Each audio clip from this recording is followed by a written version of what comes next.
"Hi, Coach." Dave smiled and waved as he stepped toward John du Pont's silver Lincoln town car, coming to a stop in his driveway. "P.U. Kids" jotted in the palm of Dave's right hand. It was my brother's day to pick up his two kids from school, and he had just finished repairing his car radio with a few minutes to spare.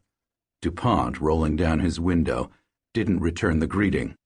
"You got a problem with me?" Du Pont asked. He didn't give Dave a chance to answer. The first hollow-point bullet from Du Pont's .44 Magnum revolver struck Dave's elbow. Perhaps he had raised his arms to cover himself, and continued its spiraling path through his heart and into his lungs. Dave cried out in pain and lunged forward, apparently hoping he could wrestle the gun away. Right arm still extended, Du Pont squeezed the trigger again. The second bullet entered Dave's stomach and did not stop until it had exited through his back, pierced through the back window of Dave's car, and shattered the front windshield. Dave crumpled, face first, onto the snow-covered driveway. His wife, who had been inside the house, started toward the front door after the first shot. "John, stop!" Nancy shouted. John, stepping out of his car, turned his gun toward her. She ducked back inside. John aimed the gun back at Dave as he crawled toward his car, a trail of red marking his path in the snow. The bastard shot my dying brother in the back. My office phone rang. It was just another afternoon in the middle of wrestling season, spent opening mail and answering phone calls until my team's practice would begin shortly. Until my dad called. Du Pont shot Dave and killed him.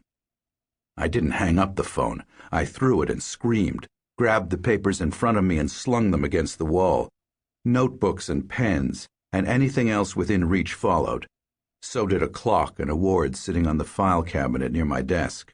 I cursed loud enough for the highest heavens to hear. Alone, I sat in the corner and sobbed for an hour until my assistant coach opened the door. I told him about my dad's call, and he sat down and wept with me. By that point, John du Pont, heir to the Du Pont family fortune and supposed best friend of amateur wrestling in the United States, had taken refuge in his sprawling mansion. Police swarmed to the Foxcatcher Farm estate they knew so well.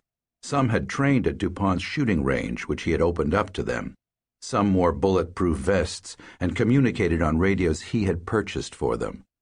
Du Pont, ever taking advantage of his reputation as a philanthropist, had been hailed as a generous giver for all of his adult life. But I knew better.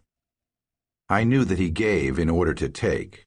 John du Pont gave me the means to wrestle, and then took my wrestling career from me. Now he had taken my brother from me. The police, settling in for what would be a 48-hour standoff, sent word warning me, even though I was more than 2,000 miles from the scene, to stay away. They were right to call me.